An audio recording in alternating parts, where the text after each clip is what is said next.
Okay, good afternoon, everybody, and welcome to another of our Inside Coach conversations here with Beyond Pulse. Delighted today to welcome Mr. Ian Barker to the conversation. Ian, as many of you already know, is a Director of Coaching Education for United Soccer Coaches and is somebody who plays an integral role in the development and education of coaches across the US and further afield with some of the partnerships that United Soccer Coaches hold. So Ian, thank you so much for freeing up some time this Wednesday afternoon to join us. Delighted that you can be here. Obviously, alongside me, Tom Shields, is Mr. Mark Wilson, who's the co-host for this. And the way that we hope, for those of you that are here live with us, we'd like this to work is there'll be questions posed from myself and Mark that dive into Ian's journey and some of the quite extraordinary experiences that he's had in the game. But, you know, taking a view of or a view from kind of a coach education perspective of how this conversation could help you. So if there are questions, conversations, curiosities that you want to pose to Ian in terms of development recommendations and things like that, please feel free to use the chat function at the top of the screen, and you can pop up anytime with those conversations. But Ian, without further ado, obviously, thank you so much again for being here. If you could, just very quickly, a 2-minute intro for people who might be less familiar with your journey in the game, and obviously kind of how you came to be the Director of Coaching Education for United Soccer Coaches, I guess. Sure. Well, thanks for having me, Tom and Mark. I appreciate it. And I've been familiar and worked around Beyond Pulse now for 5 or 6 years, I think, through the university with Michael Supp, originally through the University of Ohio. So very happy to be here. So real quick, I came over in '87. I'd done a coaching badge at my university in England and then came over right upon graduating. So I've only coached really in the United States since 1987. Got badges from around the world, but my main coaching influences and experiences are American. So despite the accent, I really feel like I'm in the American space for sure. Had a really good opportunity to coach Division I and Division III men's college. Was a state director of coaching for Minnesota youth soccer for 10 years, which is a really interesting job. Excuse me, because you have 140 clubs and ODP, excuse me, ODP and coach education. And then the last 8 years, I have been here at United Soccer Coaches. You're gonna get yourself some water? What you got there? Fine. I just frog in the throat. I'm back. There we go. Look at that. Even the best get nervous. Yeah, that's what it is. Ian, obviously it's a whistle stop tour and what's been obviously a quite extraordinary career, and obviously I can speak firsthand from both being taught by you and working alongside you in an education capacity, and I'm sure many of the people that will be tuning in can share those experiences. But it's certainly something that you know, we're incredibly privileged and fortunate enough to be able to learn from you today. So we'll have a little exploration into some of those experiences and adventures that you've kind of been through and how it's shaped your perspective right now. And obviously we'll dive in and see what recommendations we can pose across the world of coaching education for those that are listening. So I guess your title is a Director of Coaching Education. It's your full-time job. So in the broadest terms possible, why is coaching education so important to you? Yeah, so that to me is a relatively straightforward question, in as much as for the majority of us who aren't in that uber professional role of let's say a Guardiola or a Klinsmann or whatever it is, we're here to make it better for the players, right? So it's the development of the game, the experience of the athlete, and there's no doubt in my mind that a well-prepared, well-equipped coach creates a better environment for their athletes. The coaching badges, the coaching experiences don't always speak to integrity and honesty and decency, but they absolutely will give you more tools to manage the environment better. And now with a lot of the soft skills that we're seeing in the courses, a much better understanding of what the athlete is experiencing and what the different athletes' needs are. So that is absolutely the reason is to make it better for athletes, and in doing so promote the game, right? So happy athletes will come back to the game more. We're in a market where we want, we'd like some of the guys and girls that are playing basketball and American football and softball and volleyball to find our sport, to elevate the level of our sport, certainly in the US. From a coach ed point of view, I believe in the formal coach ed. You attend a course, you are required to participate, you're assessed. I believe in that. I certainly believe in attending conventions, symposiums, the type of thing we're doing. So it's the person has identified they want to come in, probably listen a bit more, maybe a couple of questions, but they're not going to be assessed or tested. So it's semi-formal. But what I do like to promote the most is go to a game with a friend, go watch another person's training, go out for a cup of coffee if you can afford it 20 minutes before or after a training, and just have a debrief and a decompress with another coach, or maybe an alumni player or something like that. Because I do think too often coaching can be a lonely profession, whether you're a mum and dad coach or you're a college coach, or I'm sure in the professional ranks, it can be lonely because you feel the weight of the disappointments and the defeats a little bit more strongly. You feel like you have to delegate whatever resources you've got, and you're the primary person, so it can be lonely. And then because we live in a time where, well, certainly up until recently, it's 100 miles an hour. There's less time. There's very often in the US big distances to get to trainings and practices and games. We don't spend enough time really reflecting on what it is we're doing. We don't spend enough time preparing and or debriefing. And so the more we can help coaches find those opportunities within their context, they will be happier. That happiness will translate hopefully into the training environment, and whatever skills we're able to equip them with, the kids will hopefully see the benefit of that. Yeah, perfect. And I think some of what you just touched upon is like coaching, I guess. Coaches are responsible for inspiring their players to want to learn, want to improve, want to go through similar processes that you've just kind of touched upon from a coach education perspective. But coach educators then, by definition, should be capable of doing the same thing to the coaches with which they work. So considering how important it is that we get coaching education right, from obviously the answer that you just provided, could you speak to what you consider to be some of the either examples of characteristics that the best coach educators possess, or for anybody that's in a technical director of coaching or course tutor perspective, could you talk upon some of the characteristics that you think it's important that coach educators have to be able to inspire the coaches with which they work? Sure. So I definitely think we're aware that it's not the case a great player makes a great coach. The world is littered with examples of great players who failed in management. By the same token, being a really good coach of your team, of your club, doesn't mean you're necessarily particularly good at sharing that kind of knowledge. So I think it extrapolates through. My number one thing right now, if I was talking to an instructor working with some mum and dad 5 and 6 year old coaches of 5 and 6 year olds, or somebody going in to teach a US soccer course or one of our higher level courses, would be respect for the learner. That would be my number one thing. Because those individuals, even if they've been required to come by the club, and that isn't very often the case, they have given up time and very often money, or some form of resource, if it's just time alone, to try to improve. So for example, if you go out to do a course and the club has said, we want the course and we're going to have 20 people, and you get there and there's 6, back in the day, you'd roll your eyes and you'd stomp around and you'd make it very clear you weren't thrilled to only have 6.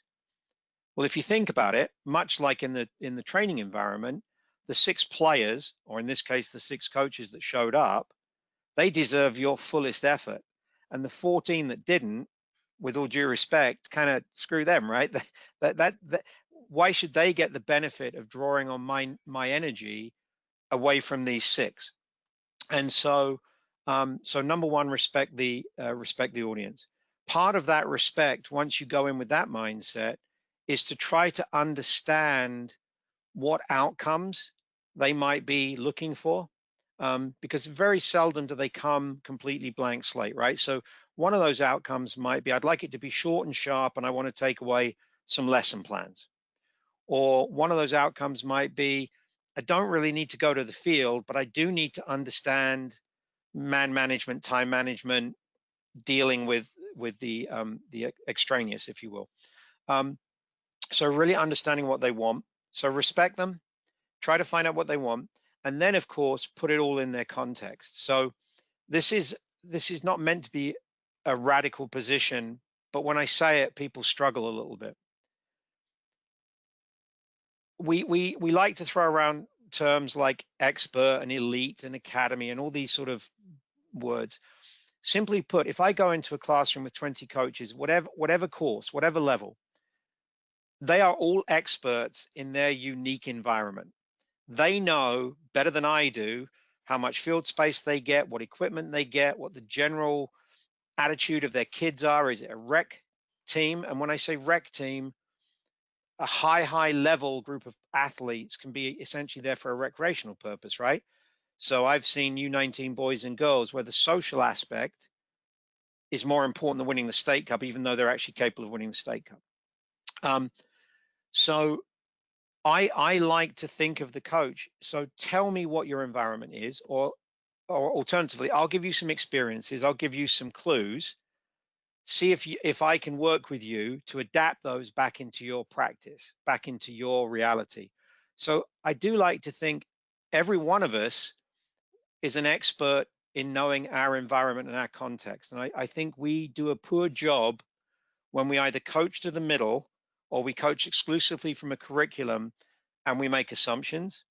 And there is no country in the world which that is more of a challenge, right? Because as we know, in European countries where many of us have a lot of experience, smaller geography, more established leagues, more established soccer culture, more homogeneity in terms of cultural aspects and different races and different influences. And then you come to the US, which is 6 time zones across, if you count Hawaii. Our national team coach on the men's side, certainly, we wanted to be more Western European or Northern European. No, we want to have more Latin influence. We want to use European-based players. No, we want to use MLS-based players. So there is no country in the world that has less certainty when you go into the coaches to talk to them. So again, respect them, try to find out what they think they would like, and then try to really encourage them to feel empowered in their environment to be the expert within their environment. Ian, does that kind of link to how you think about planning? Because if you go in with your content, and I know a lot of coaches I speak to, and I've been through this process of planning my session for the group rather than thinking about the individual learners within the group. And I'm kind of halfway through a book called Leadership and Self-Deception at the moment, and it's really interesting to see how they frame or read about how they frame how we perceive environment. Sometimes we perceive the player as an object rather than as a person. So our initial instinct is to help, but because we feel we're more important, we end up self-deceiving that initial instinct because we feel that our own needs and our own importance and our own knowledge is more important than actually the individual we're trying to help learn and develop or inspire to learn and develop themselves. So do you think there's an element of, one, self-awareness to your own delivery that needs to improve, and how would you do that? And two, around the planning aspect, where would you start with that process in terms of improving coaches? Well, experience, I don't think there's much you can do to sort of, you can speed up experience, obviously, and you can get more feedback, but at the end of the day, you need a few years on your back as well. But you make a really good point, because I think when I began teaching and doing the instruction, I really wanted to help. So I spat out and spewed out all the content, and I would often go longer than the amount of time the class had. And I was really enthusiastic, and I really believed I was helping. And where I'm at now is if we say the class is going to be an hour, we certainly do not go longer than an hour. And more often than not, I will preface the class by saying something like, got a lot of good content. We've got from 6 till 7. We'll probably get done a little bit early, but I will stay around at the end for those of you that have additional questions. And so instead of them now looking at their watch, well, we're coming up on 7 o'clock and he still hasn't finished, and they're looking at the watch, I've already promised them that I'm going to honor the time commitment that we've made. And that changes the learning dynamic right away. Because right away I've said, I honor your time, and don't worry about looking at the clock, because I promise you'll be out here by 7, but not because I'm lazy. So I tell the instructors now, if the course says 3 hours, the course is up to 3 hours. It is not longer. It may be shorter. And if they all want to go home at 1:30, fine. But you will stay the 3 hours at least to answer their questions. One of the things in terms of how to get better at it, experience and content. So I have found that increasingly I don't go into the environment and I am underprepared, or I have I'm going to underwhelm them with the content. Now there might be an example. I can think of one at a Premier course where I did a lecture on leadership, and there was a guy in the back of the room that was in his doctorate on leadership. And I found out before I lectured, so I told him my background, and he was great, and he sat through it, and we had a great chat afterwards. But almost always, you've got enough content and more content than you were planning on using, just in case the audience takes you that way. There's also something I like to do, and we've all been there in when we've had player discussions, and certainly in the classroom, somebody's got a question, it's a good question, but it's not germane to the topic and the group. So it's a great question, Mark. I'm not going to answer it right now, but I'll talk to you about it afterwards. Or it's a great question. I'm not going to answer it right now, but I'll get you the resource. Or maybe I don't know the answer to that, but I will find it for you, or I will find it with you. So again, it's all preparation, much like a coach, right? So the coach educator, we tell coaches early on in their careers, write your lesson plan down, have it in front of you in your back pocket on your smartphone, and there is no doubt that is valuable. The simple truth is that many of us now have those lesson plans in our head, right? And we can adapt and we can adjust in the environment. But until you've gone through the process of creating the lesson plan, experiencing how the things work, where the grids go, manipulating the environment, you can't have that mental recall. And the same in the classroom. Until I've written my notes up, prepared my curriculum, delivered it a handful of times, maybe even delivered it a little bit before in the mirror, or stressed about it for a couple of days before, this sort of internal continuing review, I'm not going to be ready when I get into the classroom. So, you know, I can't speak highly enough for preparation, and I can't speak highly enough of making it your job, right? So we've got a handful of people on the call. They're not on screen right now, and some of them may be doing another task on their iPhone or getting a cup of tea, and that's fine. But when you are in that role as an instructor, you are mindful and you are purposeful and you are on for the amount of time that you promised them you would be there. Absolutely. But I get it. I get that. The scenario you painted where you're just speaking at them, you're not speaking to them, and it's not a malevolent or a negative thing. It's a negative outcome, but it's not based on a poor. You're just trying too hard, and that's why you see these people that you know, they feel like it almost becomes abusive because you've trapped your audience. You're the sage on the stage, is what my colleague Vince Gansberg says, and I got no interest in that anymore. No interest in that at all. Ian, to extend that a little further, you were speaking earlier about kind of the prevalence now of soft skills in the environment, and with what Mark's just saying about planning and preparation and how it can integrate into your delivery. My question to you is how important or how deliberate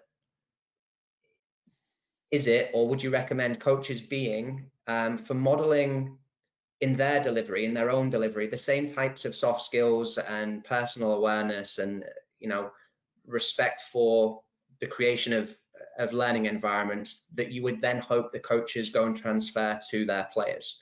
Is that something you want to try create or recreate the same learning environment for your coaches as you're asking them to do once they get back into their own environment? It's a great question. I'll give an example that may help a little bit. It's a little bit of braggadocious, but forgive me. So a long time ago at the University of Wisconsin, we won the NCAA National Championship. I was an assistant coach, and I was responsible for recruiting. And so we get the big trophy. And I'm sitting there and I'm thinking, this is fantastic. I don't have to recruit for the next few years because the trophy will do it and we're national champions. And then I thought, and at the time, these were the two individuals, Anson Dorrance is at North Carolina. Bruce Arena has just won 4 national championships at Virginia. We actually ended that run at Wisconsin. And I was thinking, they don't think like that. These guys think about, they celebrate for about 10 minutes, and then how am I going to win the next one? So I realized very quickly that I didn't have that very A-type management drive, at least as I perceived it, that the people at the top of the game in America in the mid-90s, Bruce Arena and Anson Dorrance did. So when I read Anson's book, The Competitive Cauldrons or whatever, I'm not reading it to try to be like Anson. And you guys will appreciate, you know, 2008, 2010, 2012, everybody wrote a book, How to Play Like Barcelona. But you got a bunch of players that should be playing at Scarborough Town, right? So what sense does that make? So I think, yeah, I think all these inputs are fantastic. But if there isn't that degree of self-awareness and what you can and can't do. So, you know, I read books like Daniel Goleman, who talks a lot about, you know, emotional intelligence, which leads to self-awareness and self-control. And then increasingly being comfortable. I mean, I'm 6'4". I've got an English accent. I'm not that young anymore, and I look a bit like Shrek. So I'm not going to get the nurturing response from people initially. People are going to potentially be a little bit intimidated, or here comes another English guy. And I respect that, but the learner has to, or the candidate or whoever it is has to look a bit deeper. In the same way that I have to look beyond the first impression sometimes of the coach. So I'll give you another good example real quick. A C license in Blaine, Minnesota, a number of years ago. A very short Southeast Asian gentleman, kind of wearing black basketball shoes, an anorak. The everything about him would suggest wasn't going to be really successful on the course, and there was a ton going on there. And then a little bit into the course, a flight of fighter jets flew over, and he pointed at them and he said a few things because he was a retired fighter pilot in the Thai Army, Thai military, Thai Air Force. So you're like, okay, I'm judging you on the way you're dressed for your suitability to a C license, and you fly fighter planes for a living. So, you know, a little bit of humility in there probably goes a long, long way for sure. Yeah. But that's self-awareness, right? So I'm not trying to coach like Bruce Arena or Anson Dorrance in the example I gave you, nor am I trying to instruct like that, nor would I want anybody to go away and clone, if they thought I was any good, clone me. What I would like them to go away with, more than anything, is empowered to look at their environment a little bit better, empowered to look at themselves a little bit better, and then to come to some of their own solutions and conclusions themselves. I'd go for more of a Yap Stam over Shrek, Ian, yeah, to be honest. Steve Bold, maybe, yeah. Steve Bold's a good shout, actually. Yeah, I'll take yeah, a good one. No, thank you, Ian. It's definitely, it's just becoming, I think, there seems to have been a very conscious and intentional shift in the way that coaching education is approached, and I think it just mirrors nicely the equal shift in coaches trying to intentionally give the game back a little more to the players over kind of recent time. So just curious there.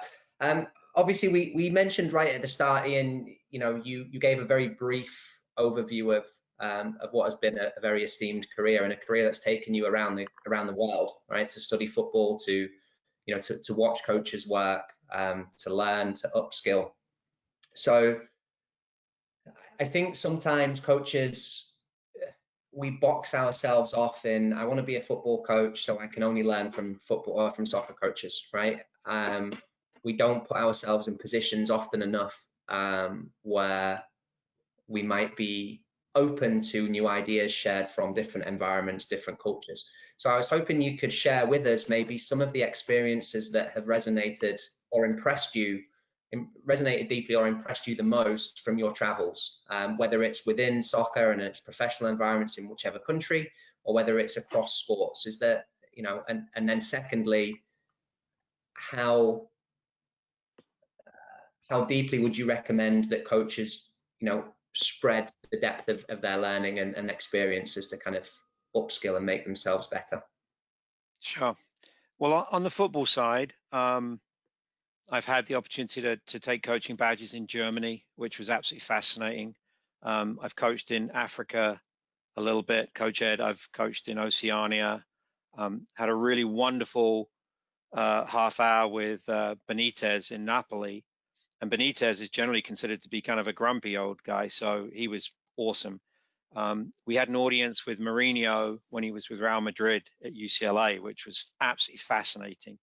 And I know he's a controversial character, and there's one persona, but I think Mourinho is a top human being in many regards. I got a ton of time for Mourinho.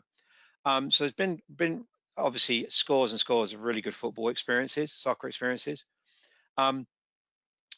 But unlike a lot of British people, I got my college education in the UK.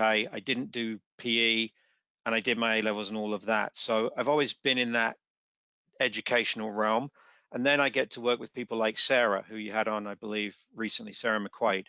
I work with Matt Robinson and the good people at University of Delaware, and Dave Carr, obviously, with Ohio University. My wife works in higher ed in career development and business, and my sister-in-law is a senior vice president at HR Block. Most of my research and study and presentation content on leadership comes from Forbes magazine and the corporate business world, because some of the best research and development in leadership comes from the business world, because they put a ton of money into it, because they see a financial benefit as well as a social benefit to good leadership, right? So if it's good enough for, if it's good enough for Warren Buffett, it's probably good enough for a coaching educator in Kansas City. And when I do read soccer biographies and sport biographies, I really do. Some of the best stuff I've read actually comes from rugby. The James Kerr book Legacy is a favorite of mine right now, and it's not an easy read, but the Clive Woodward book Winning is really worth time and investment if you're interested in structure and management.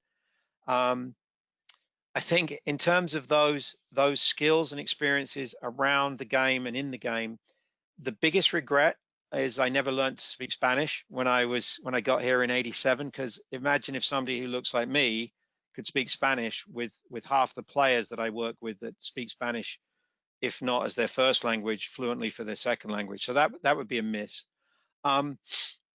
But if I was advising coaches, and this is in a number of presentations we have, I think I would recommend to everybody to take on a service opportunity. So, for example, right now people are shut down, but what would happen if you got your youth club, all the kids that are remote, to put their game jerseys on and go down to somebody in the neighborhood who's older and offer to do their groceries for them?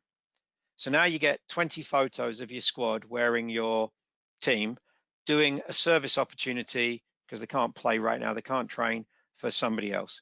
So I've done service projects in Africa. I've done service projects in a lot of inner cities in America. I've done some service projects which are completely unrelated to football. And I think when you do a service project, you appreciate the needs of others, and you also appreciate your strengths, and you also appreciate some of the blessings and good things you have in your life. So I don't have any particular religious affiliation in this. I'm not talking, although absolutely a mission trip or something could be part of it. But any of the coaches that are on here, even if they're part-time, working all the hours God sends and they're traveling around, if you could give up a couple of hours every now and again to just go give back, go volunteer in a school and be a teacher's aide, a volunteer teacher's aide in a special needs class or something like that. I think service opportunities are highly underutilized and understood.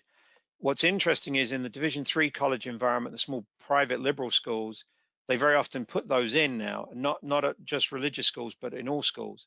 And then a lot of them have study abroad programs.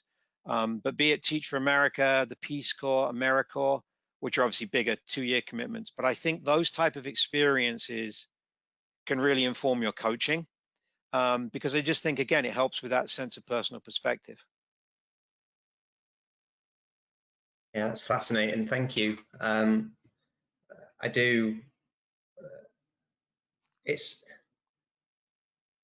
Do you find that coaches all too often look within the same wheelhouse as where they're working? Is that a fair assumption that they're always looking, or do you think that there's now an evolution towards a kind of broadening the depth of resources that people look at? This is such a unique time that we're dealing with right now, right? So people probably got very aggressive in March with self-improving, and they're probably burnt out right now because they thought it was going to be maybe 2 or 3 weeks of some time at home and catching up, and now we're too far, it's gone on too long. I think my biggest concern for a coach generally is that during the competitive season, be it a college or a youth, you're too absorbed in your immediate. So, the reality is for many youth club coaches, they're not really part of a club. They're just people assigned to a team. So they're not part of a bigger entity.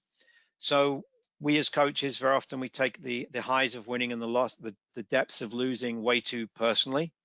And we invest, even if we're, not full-time soccer coaches, it's not our primary income, but we're competitive people.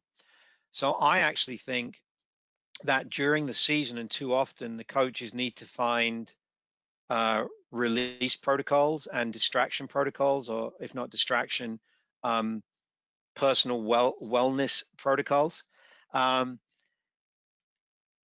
then that's one extreme. The other extreme is the coach who's very keen and very committed and goes and buys every darn book and listens to every darn website and webcast and blog and podcast, and then tries to do it all, right? So that's the spectrum for me. The coach who's just so lost in the weeds that they can't get out and they can't see anything, as opposed to the other end of the spectrum where the guy or the girl is just trying too hard and hasn't formed their own identity, and they're not really taking information on board to really develop themselves. They're just absorbing as much as they can and hoping that it'll stick.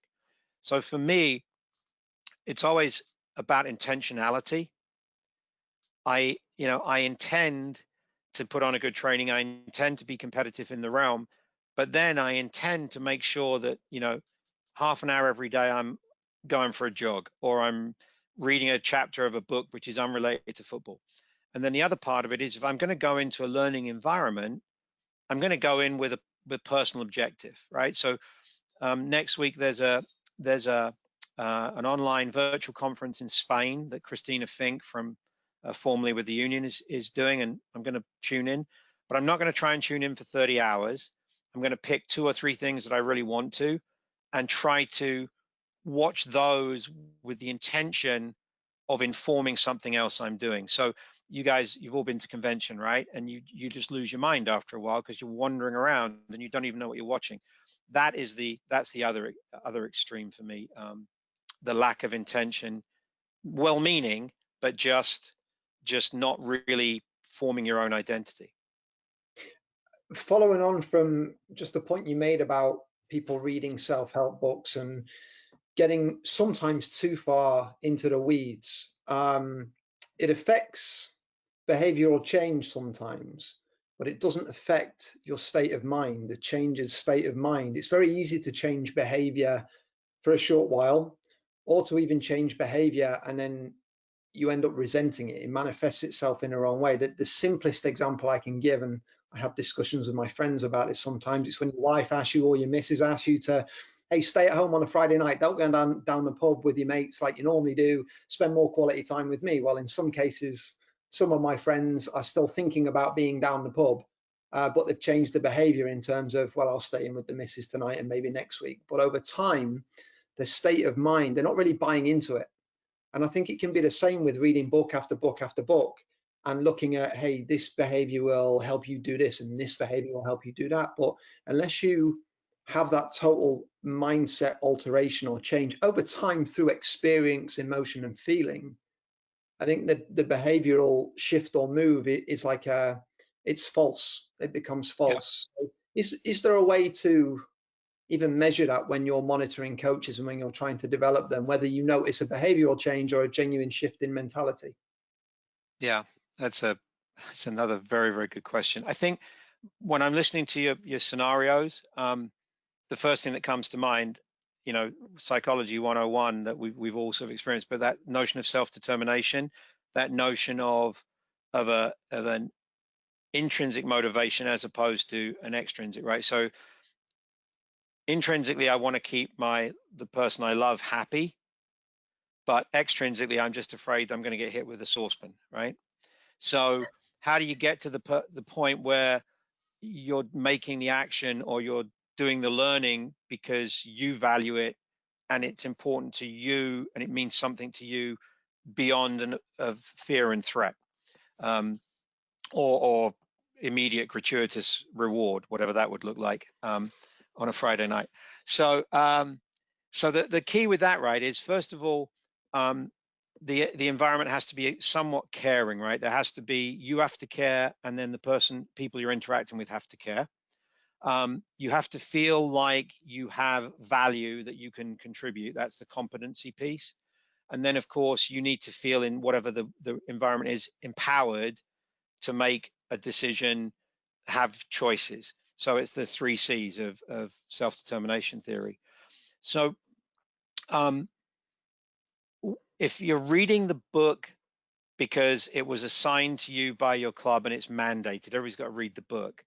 I mean, I certainly don't use the word mandate anywhere I go now in the coaching environment. I might use required, but more than that, I'm going to tell them why, right? So the reason I'm asking you to read this book is because the club is not doing very well right now. So we all wear the blue uniform with the yellow stripe, but we're actually 16 different teams. So the reason I'm requiring you to read this book is so that all of our teams can get aligned. So I've got to give them a value proposition.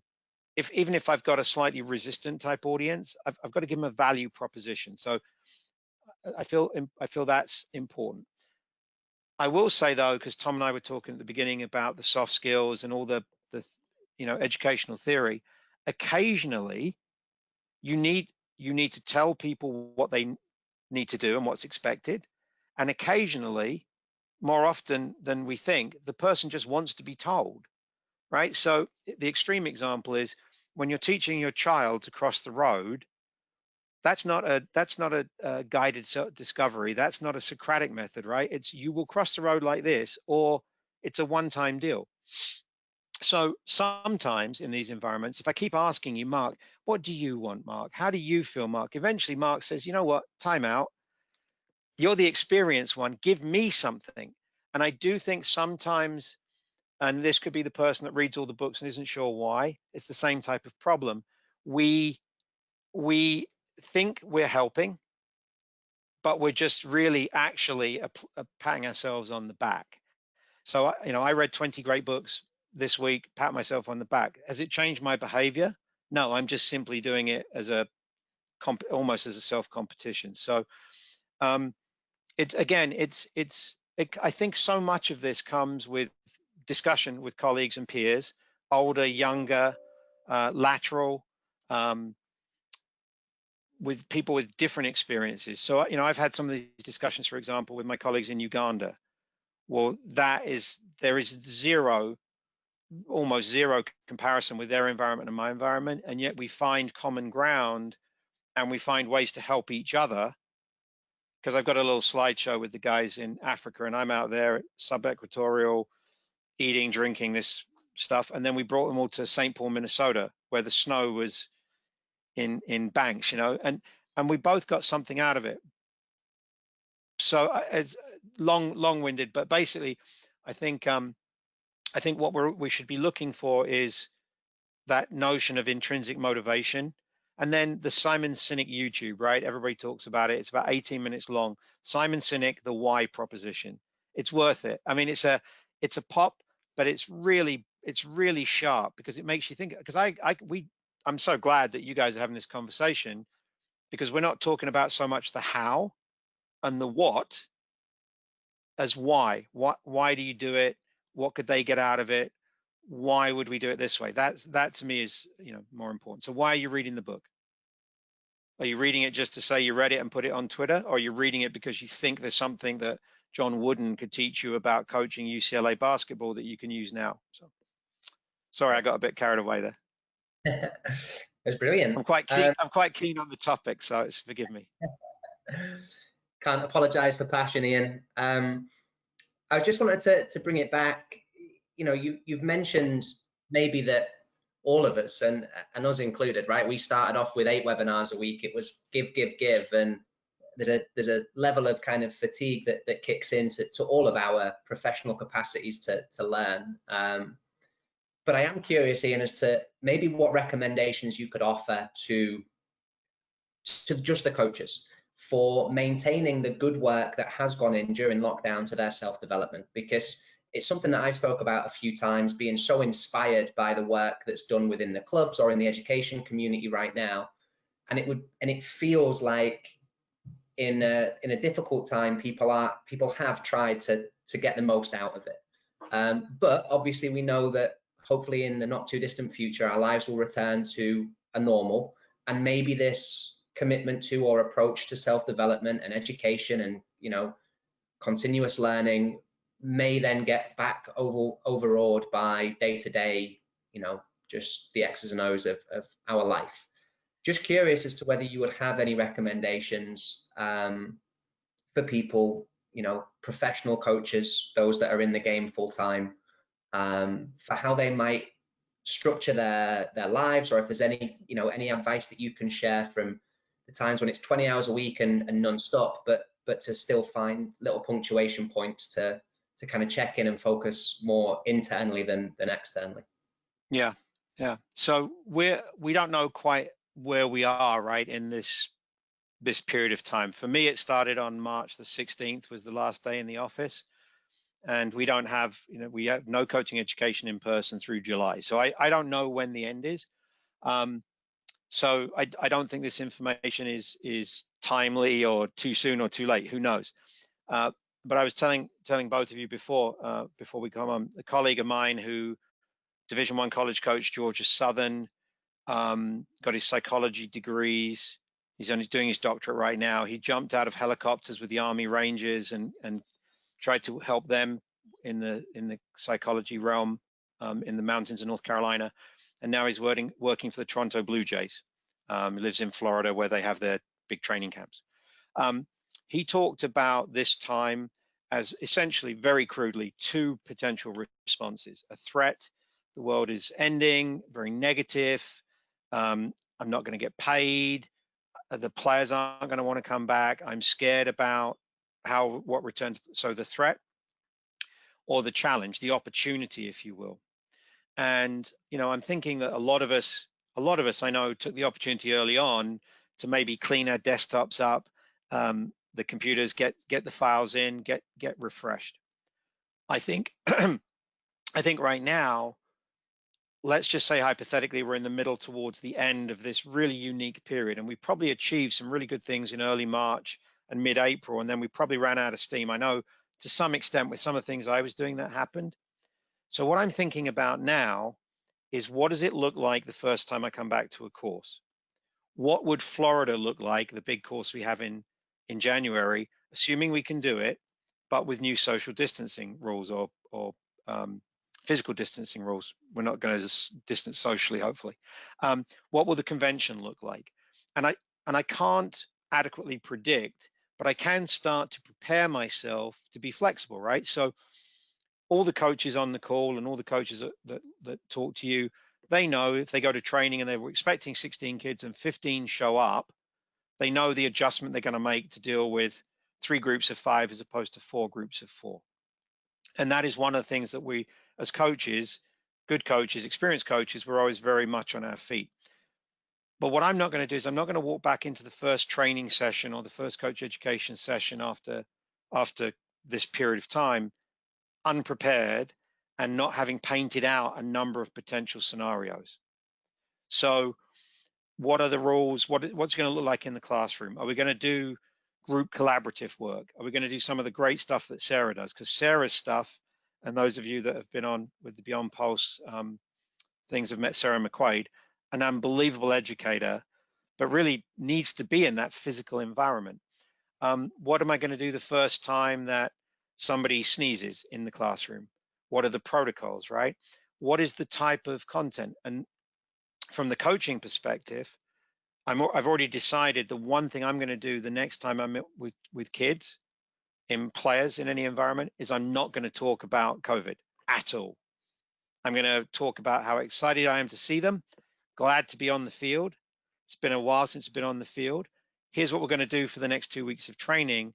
And I'm going to reassure them that this is now the safe place. So that's one strategy that I'm just thinking up. But that's an example for me of what we could all be doing, maybe a little bit less aggressively and frequently than we were in terms of self-improvement, clean my life up in March. But let's start thinking about the new reality, right? The new normal. And that's, it's not, you know, we're not in a third world country. We have facilities. We have enthusiastic kids. We have enthusiastic parents. We have a really good healthcare system. The grocery stores are open. Return to play will happen. It might look a little bit different for a long period of time, but this is an opportunity and a challenge more than a threat. And so for me, it's all this sort of some physical preparation, get some lesson plans ready, get some curriculum up, you know, maybe clean the cleats that you haven't cleaned for a couple of years, because a lot of times coaches don't clean their cleats either. Make sure the equipment's ready to go. And then, you know, but be playing out the scenarios. That's that is a common sort of experience for me as an educator, is I'm always, because like we know, right, technology fails. The kids don't show up. A parent gives you a shitty email, so now you're having a bad day. And that's what we do as coaches. And I think we should really be looking at this as an opportunity to refine our coaching skills when we get back out, as opposed to be concerned about, you know, how quickly can I get on a plane to go to Las Vegas for a tournament? Can the kids that you have get recruited if you've got college age kids? Yeah, they can, because they're in the same boat as all the other college kids, and all the colleges want the kids, but they can't go to tournaments to see them. So now maybe I've got to improve my video capture technology, right? Or I've got to go back in and break down game film. It'll be different for a while, but I don't think it necessarily has to be worse or bad or sad. It's just going to be different. And it's my job, at least as a coach, to make where we started the conversation, Tom, how much better can I make it for the players? What's the environment I can provide for the players, which is optimum? And it's not, for me, it's not going to be about debriefing on COVID, because they're going to be doing that somewhere else, and it's not my job. Yeah, perfect. Thank you. I'm conscious. Obviously, we've got about 10 minutes left into the hour. I have one more question that I would like to ask, and then just again speaking to anybody that's here with us live. If you do want to pop into the chat function, obviously it's not every day that we get to have an audience with Mr. Barker. So please take the opportunity and advantage of this if there is anything you'd like to ask.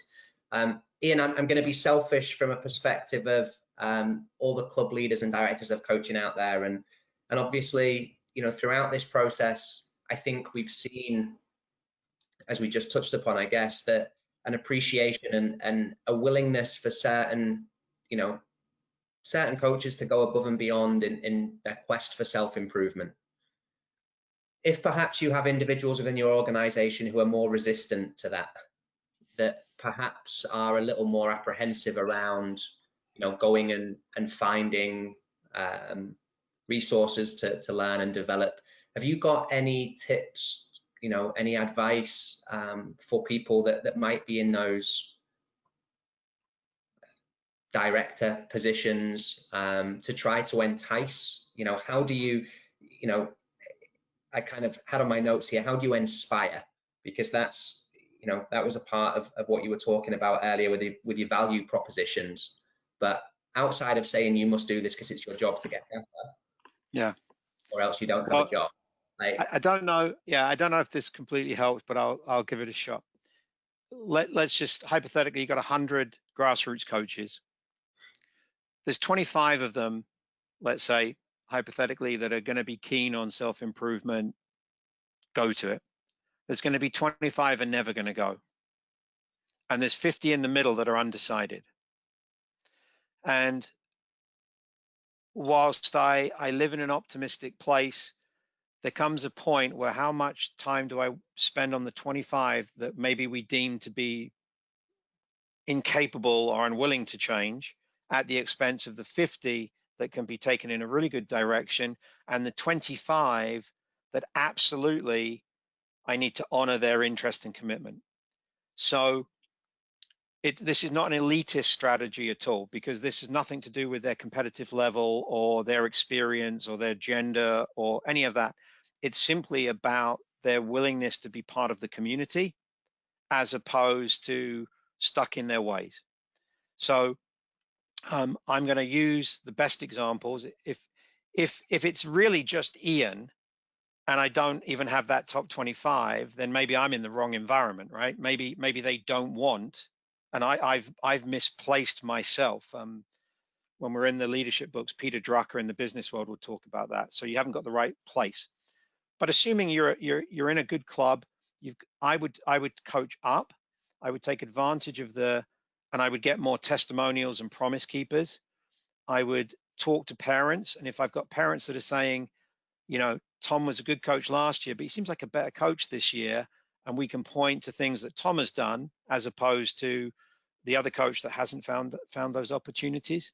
And then make opportunities available for your coaches. So don't just say, I expect you all to get educated if you're a leader, and then not provide those resources and services. Now, whether you can do that financially or whether it's disseminating information online, I don't like the coach who thinks he or she is doing that by simply sending them lesson plans, right? Or web links. Let's be a little bit deeper. So it might be, I send a personal email to Tom and I say, Tom, this is something I'm reading. It's a really good book about coaching young females pre-college, right? So that might be, because people do like to feel a bit personalized as well. So occasionally you're giving out content for the good of the group, but the more you can personalize it, the better there is there too. And the 25, maybe it's only 24. Maybe there is one guy that I can say, Tom, you're an ex-pro. You want to play 4-4-2 and lump it from the goalkeeper to the two center forwards every time.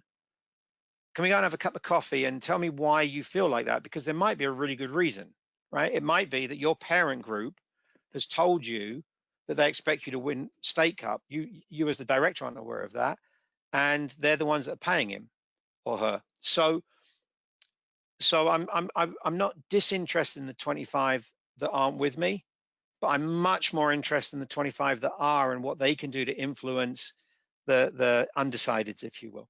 That's kind of that would be my approach. My attitude is, again, much more challenge opportunity than threat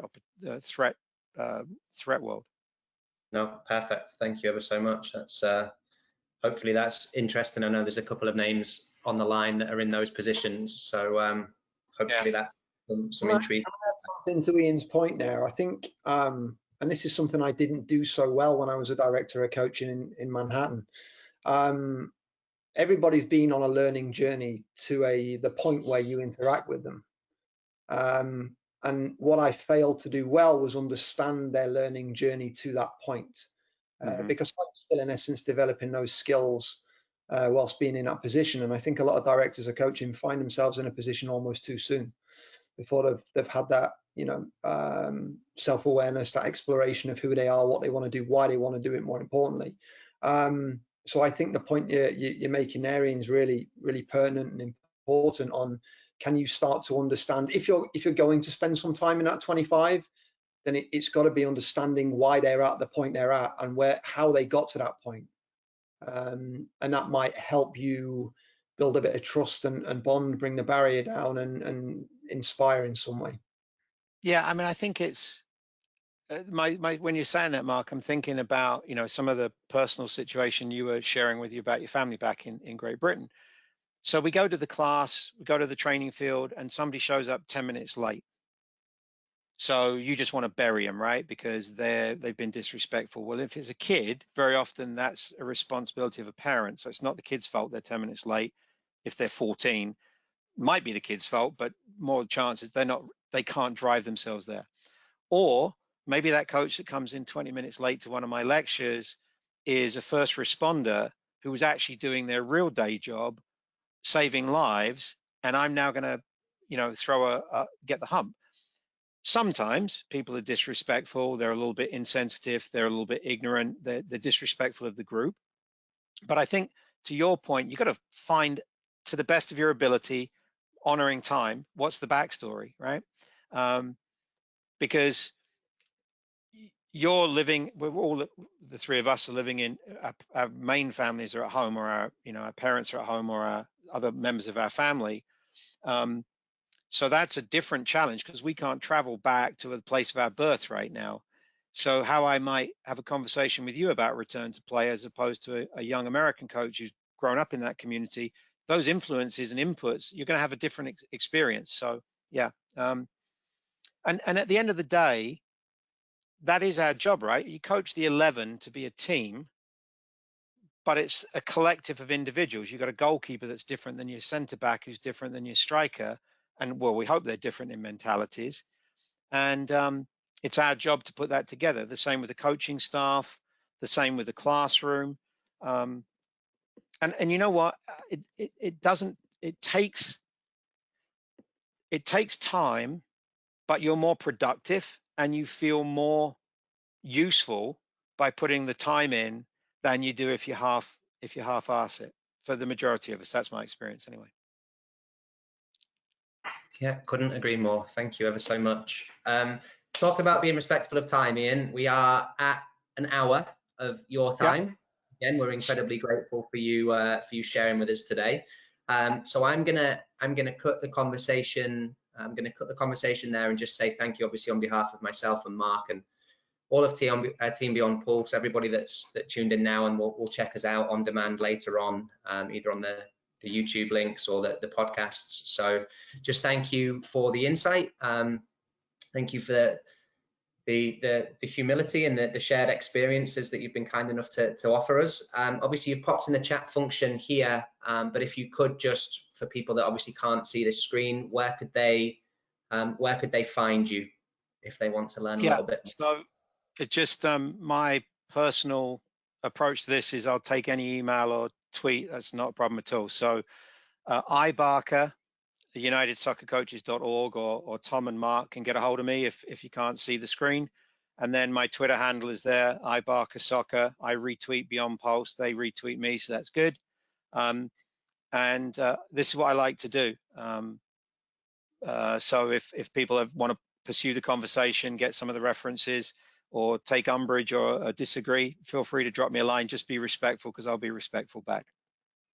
Perfect. Thank you ever so much. Well, and to everybody that's listened and joined in now, and again, whether it's now or later, we always appreciate you guys choosing Beyond Pulse as your dose of education. So thank you for that, and we look forward to hopefully seeing you. We have Todd Bean tomorrow to close out week 11 of webinars.